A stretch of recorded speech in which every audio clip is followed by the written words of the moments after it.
Hello dear friends, Kashi Hindi Sansthan में आज एक बार फिर मैं आप लोगों के समक्ष उपस्थित हुआ हूं। प्यारे बच्चों, ध्यान देने की बात है, आज की इस विशेष वीडियो में जो आप लोगों के लिए इस एग्जामिनेशन यानी आईएससी का एग्जाम बहुत करीब आ चुका है, हिंदी का यानी हिंदी की जो परीक्षा है प्यारे बच्चों, इसके लिए यानी जो आपको सुपर मार्क्स दिलाने में सबसे महत्वपूर्ण भूमिका अगर कोई अदा करता है तो वह है वर्तनी दोष।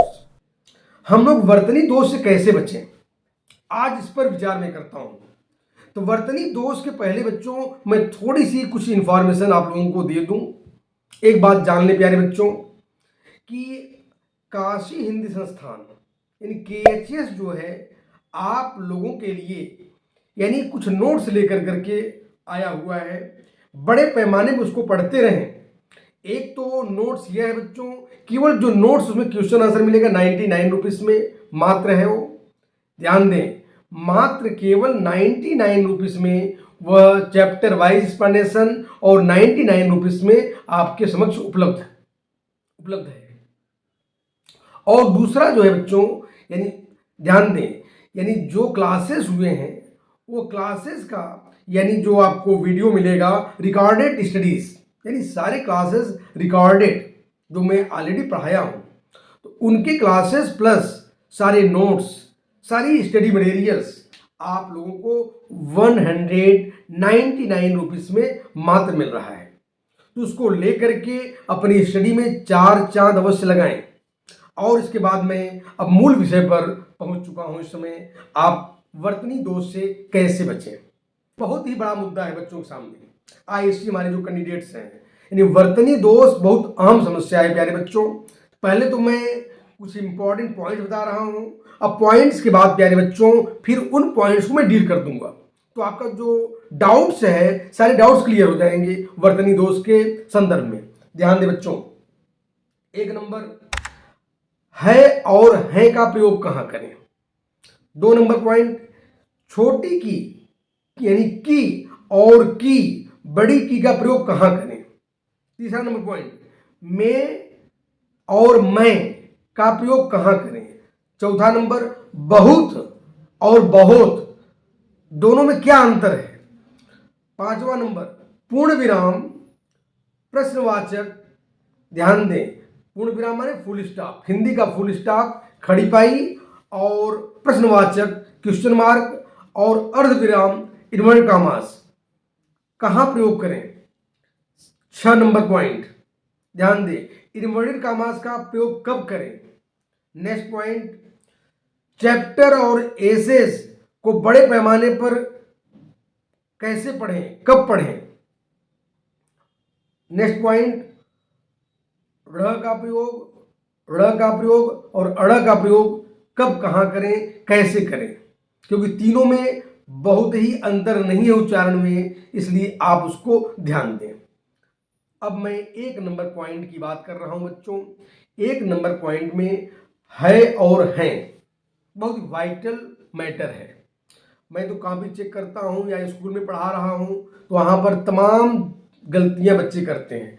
बच्चे हमारे आईएससी में उन लोगों को मालूम ही नहीं है कि है का प्रयोग कहाँ होता है का प्रयोग कहाँ होता है। बच्चों एक सीधी सी बात जान लो, अगर कर्ता एक वचन है, सिंगुलर है, तो है का प्रयोग होगा, और कर्ता अगर बहुवचन है यानी सब्जेक्ट अगर प्लूरल है तो वहां है का प्रयोग होगा। क्लियर आप लोग कंसेप्ट हो गया। है का प्रयोग जैसे ध्यान दे, बच्चे खेल रहे हैं, बच्चा खेल रहा है, तो बच्चा अगर होगा तो है का प्रयोग होगा। अगर बच्चे लग गए तो वहां बच्चे में कर्ता अगर बच्चे हैं सब्जेक्ट तो है का प्रयोग होगा, है में बिंदी होगी। कंफ्यूजन दूर हुआ आप लोगों का।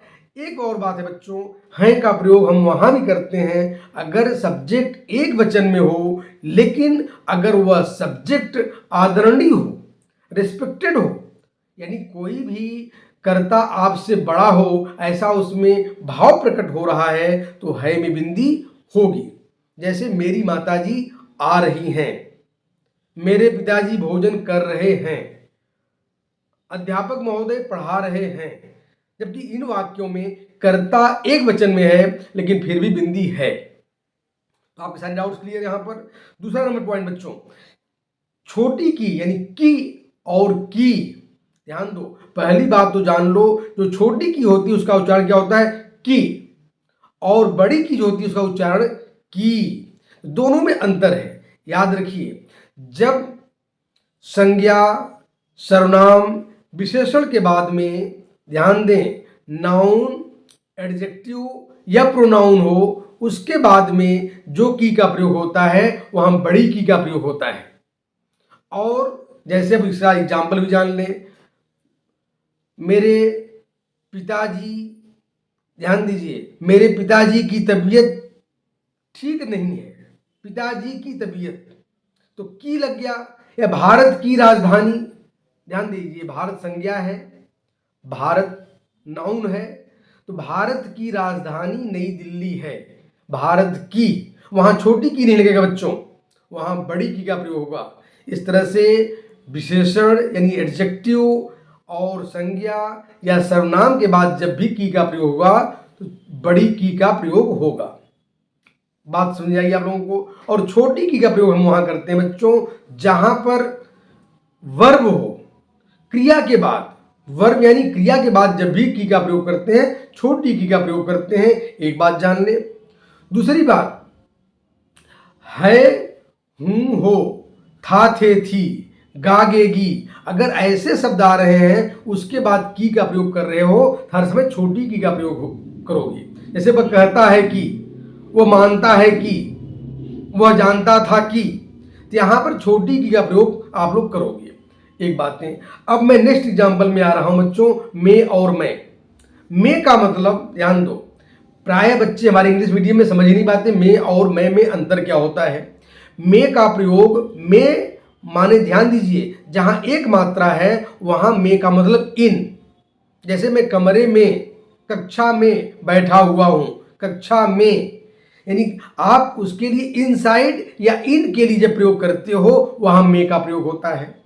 और मैं का प्रयोग प्यारे बच्चों आई के लिए मैं का प्रयोग करते हैं। जैसे मैं अमरूद खाता हूं, तो मैं में वहां म में दो मात्राएं होंगी, तो मैं और बिंदी देंगे मैं अमरूद खाता हूं।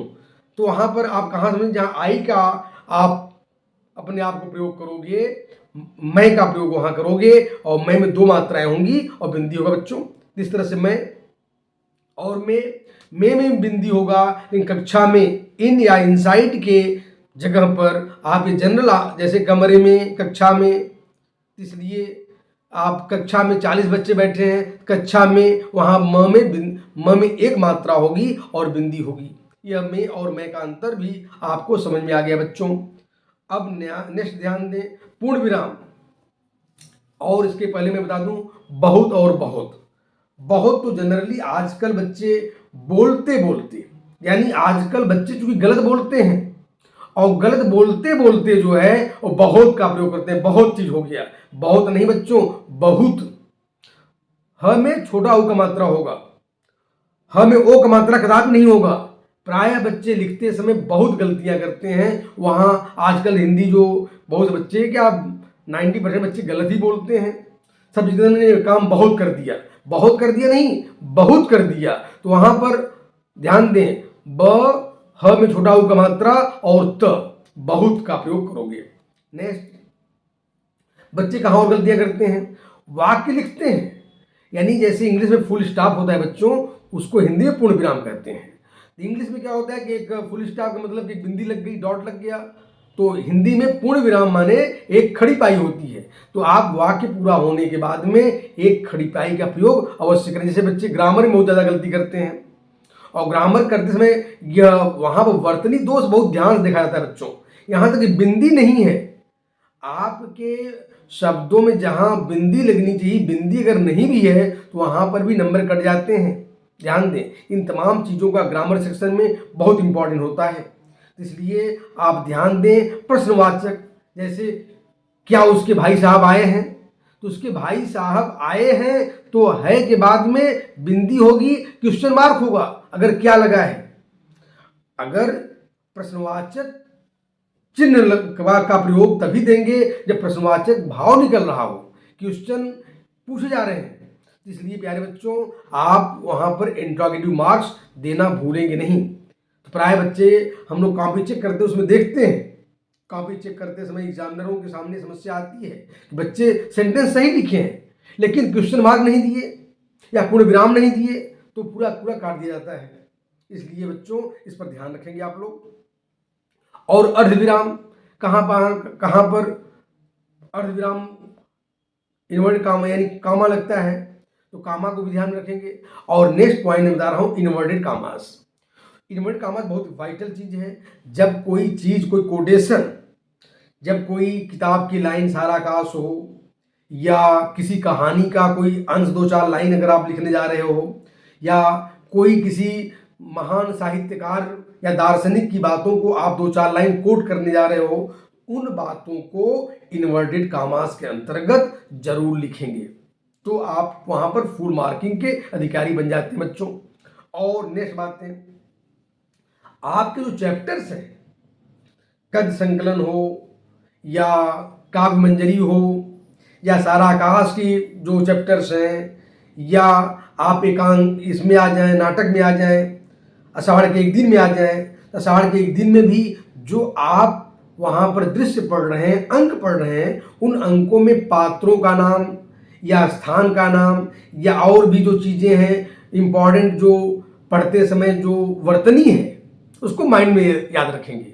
इन चैप्टरों में जो शब्दों की वर्तनी है बार बार पढ़ेंगे, उसको बार बार नोट भी कर लेंगे, इंपॉर्टेंट जो कठिन वर्ड समझ में आता हो आपको, तो वहाँ से आपकी जो गलतियों की संभावनाएं हैं कम हो जाती हैं।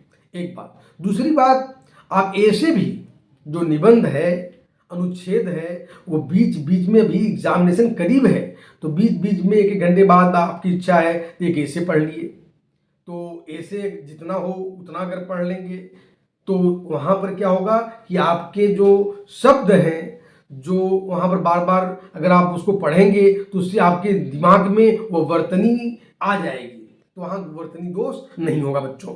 और नेक्स्ट मैं बता दूं, बहुत इंपॉर्टेंट पॉइंट है ये आपके लिए, ड़ और ड़। बच्चे तो आजकल ये जानते नहीं है, जब ढ के नीचे बिंदी होती है तो ड़ कहते हैं।